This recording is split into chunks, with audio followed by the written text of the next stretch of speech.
ಹೊಸ ವರ್ಷದ ಮೊದಲ ದಿನವೇ ಬೊಲೆರೋ ಪಿಕಪ್ ಟೈರ್ ಬ್ಲಾಸ್ಟ್ ಹಾಕಿ ಪಲ್ಟಿಯಾದ ಪರಿಣಾಮ 3 ಸಾವನ್ನಪ್ಪಿದ್ದು ಓರ್ವನಿಗೆ ಗಂಭೀರ ಗಾಯವಾದ ಘಟನೆ ಹಾಸನದ ಅರಸೀಕೆರೆಯ ಬಿಕ್ಕಾರಹಳ್ಳಿ ಶಾಲೆ ಬಳಿ ನಡೆದಿದೆ.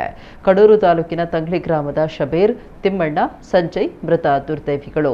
ವಾಹನದಲ್ಲಿದ್ದ ಹಾಸನ ಮೂಲದ ನೌಷದ್ ಎಂಬುವರಿಗೆ ಗಂಭೀರ ಗಾಯಗಳಾಗಿದ್ದು ಕಡೂರು ಆಸ್ಪತ್ರೆಗೆ ದಾಖಲಿಸಲಾಗಿದೆ. ವಾಹನದಲ್ಲಿದ್ದ ಇನ್ನಿಬ್ಬರಿಗೆ ಸಣ್ಣಪುಟ್ಟ ಗಾಯಗಳಾಗಿವೆ. ಅರಸೀಕೆರೆಯಿಂದ ಕಡೂರು ಕಡೆಗೆ ಹಸಿ ಅಡಿಕೆ ಸಾಗಿಸ್ತಾ ಇದ್ದಾಗ ರಾಷ್ಟ್ರೀಯ ಹೆದ್ದಾರಿ 69ರಲ್ಲಿ ಪಿಕಪ್ನ ಟೈರ್ ಸ್ಫೋಟಗೊಂಡಿದೆ. ವಾಹನದಲ್ಲಿದ್ದ ಅಡಿಕೆ ಮೂಟೆಗಳು ರಸ್ತೆಗೆ ಬಿದ್ದಿದ್ದು ಅಡಿಕೆಗಳು ರಸ್ತೆ ತುಂಬಾ ಚೆಲ್ಲಾಪಿಲ್ಲಿಯಾಗಿದೆ. ಸ್ಥಳಕ್ಕೆ ಪೊಲೀಸರು ಭೇಟಿ ನೀಡಿ ಪರಿಶೀಲನೆ ನಡೆಸಿದ್ದಾರೆ.